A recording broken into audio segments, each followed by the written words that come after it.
Hello everyone. European democracy is under attack from within. On Wednesday, Ursula von der Leyen will announce the European Centre for Democratic Resilience. This is part of the European Democracy Shield. And of course, we have our Irish involvement here because Michael McGrath is the European Commissioner on a salary of nearly €30,000 per month for pushing through the so-called rule of law and democracy. Now, McGrath spoke a number of months ago in the European Parliament around the pursuance of this agenda in terms of democratic resilience, and it follows up from von der Leyen's State of the Union address a month ago around pushing this agenda forward, which is essentially about silence and dissent and censorship.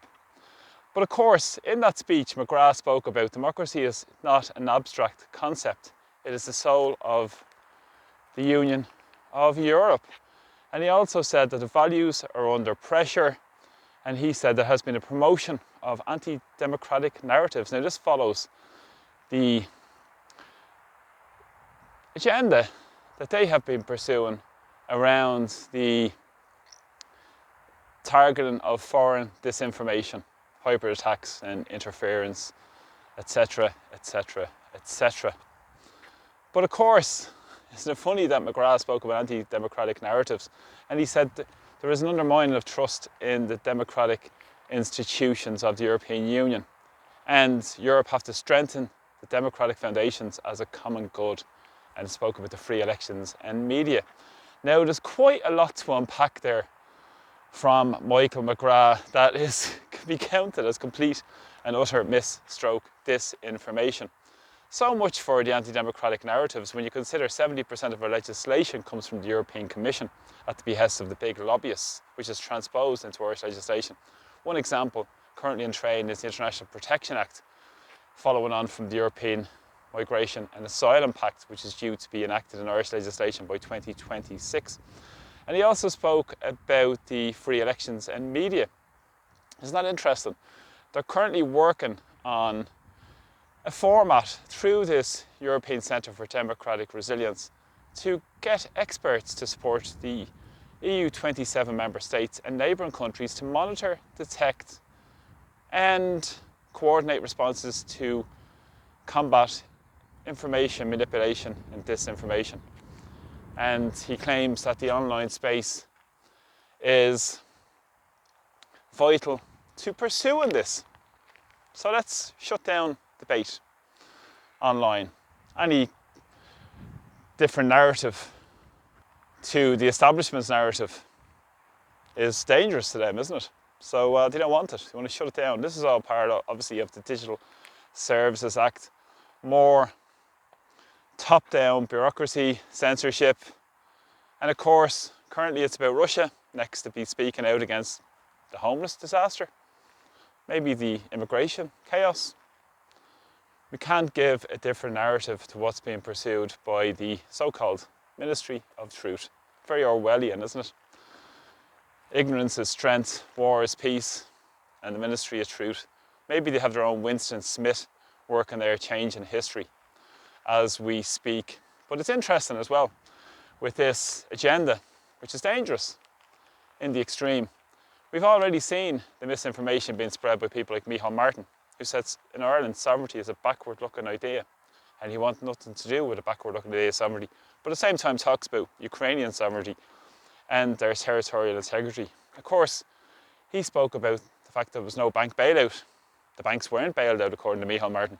Well, we all know Ireland was saddled with over 42% of the total European banking debt that led to disastrous austerity on the people of Ireland. And he also said that triple lock is a foundation of Irish neutrality, a cornerstone. But of course he's changing that now, trying to play down the whole emphasis of the triple lock as a cornerstone of Irish neutrality to militarise and drive us towards a military union in the European Union. So, very, very interesting, isn't it? This misinformation and disinformation being spread by the ruling classes across Ireland and Europe. Now this is going to be announced in a number of days. There was a group set up by the European Parliament around this, and what was interesting with all of this was this has always been the globalist agenda. Now today, November 9th, is in Irish history a great day. It's the day of the first Dublin meeting of the United Irishmen. Of course, James Napper Tandy met with Theobald Wolfetone and Thomas Russell in Dublin in November the 9th, 1791, 234 years ago. Of course, this is the second meeting of the United Irishmen. The first meeting was in October in 1791 in Belfast. And, of course, they wanted a civil, political and religious liberty, following on from the ideals of the French Revolution with liberty, equality and fraternity. And, of course, he is immortalised in the fantastic song Wearing of the Green. James Napper Tandy. So remember all those United Irishmen who struggled for Irish independence, Irish neutrality also as well. And, of course, those who were dissenters.